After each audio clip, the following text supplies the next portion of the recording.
Nous sommes jeudi et qui dit jeudi à VOA LME dit santé et c'est avec Mouhamadou Oumfa. Bonsoir Mouhamadou. Bonsoir John.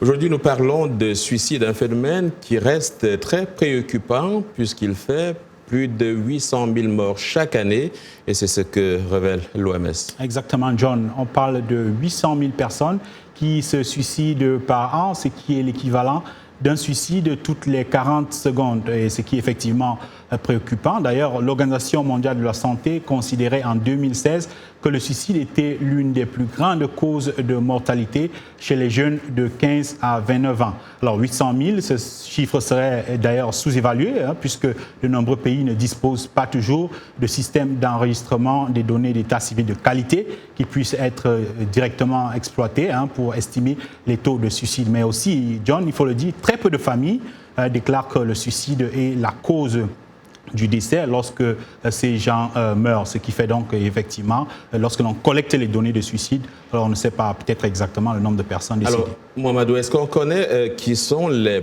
personnes les plus exposées et puis les méthodes utilisées pour lutter contre, pour commettre, j'allais dire, les suicides? Les suicides, oui. On a une idée, John. Il faut dire que quelques réponses sont contenues dans le tout premier rapport mondial sur le suicide, ce rapport intitulé « Prévenir le suicide, un impératif mondial ». Alors, selon ce rapport publié en 2014 par l'OMS, il y a un lien établi entre le suicide et les troubles mentaux. En outre, de nombreux suicides ont lieu de manière impulsive dans des moments de crise face au stress, aux difficultés de la vie, tels que les problèmes financiers, une rupture, une maladie ou une douleur chronique. Et de plus, il y a les cas de conflit, les catastrophes, la violence, la maltraitance ou un deuil et un sentiment d'isolement qui sont fortement associés au comportement suicidaire. On pourrait y ajouter les groupes qui sont vulnérables parce qu'ils sont confrontés à diverses formes de discrimination. Alors, à propos des méthodes communément utilisées pour commettre ce suicide, le rapport de l'OMS parle principalement de la pendaison, l'usage des armes à feu, mais il y a également des cas de suicide dus à l'intoxication par les pesticides et par la consommation de certaines substances toxiques. Alors, Mouhamadou, prochainement, vous nous parlerez peut-être des stratégies pour prévenir le suicide, mais on va parler de vapotage. Oui, vapoter. Vapotage, je vois que voilà. vous n'êtes pas un fumeur, parce que vapoter, c'est un terme que connaissent bien les fumeurs. Justement, on va en parler tout à l'heure, parce que le vapotage, qui, je le rappelle, consiste à fumer des cigarettes électroniques. Les personnes adeptes de cette pratique, il y a donc une mauvaise nouvelle pour elles, ces personnes-là, ici aux États-Unis. Le président américain Donald Trump a annoncé mercredi une action contre les cigarettes électroniques aromatisées, des cigarettes qui seraient à l'origine des problèmes respiratoires, de graves lésions aux poumons et même de plusieurs décès. Les détails dans ce reportage de notre collègue Zlatica Oke, un reportage que j'ai traduit pour vous. Le vapotage est de plus en plus populaire aux États-Unis et pour cause, vapoter est considéré comme une alternative plus saine au tabac. En outre, les arômes tels que la menthe, le bubblegum, la crème glacée ou les biscuits ont attiré les jeunes vers ces cigarettes électroniques. Seulement, fumer ces cigarettes est devenu un problème de santé publique. Après avoir utilisé ces cigarettes électroniques aromatisées, des adolescents de plusieurs États se sont retrouvés dans les hôpitaux avec des problèmes pulmonaires allant des difficultés respiratoires à de graves lésions pulmonaires.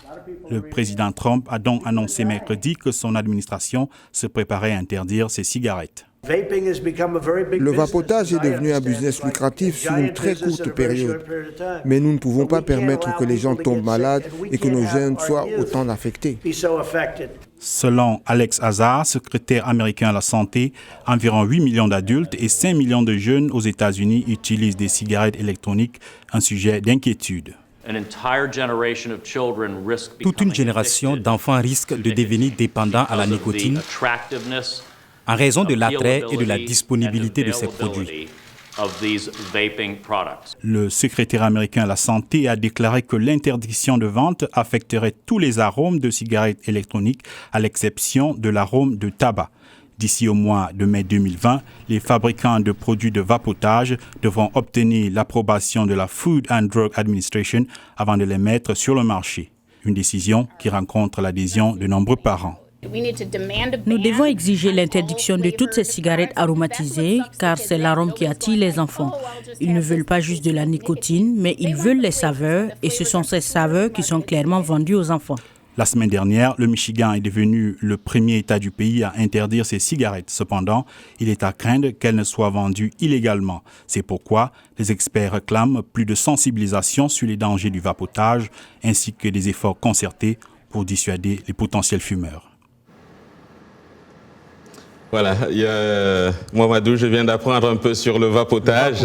Merci et on se retrouve la semaine prochaine.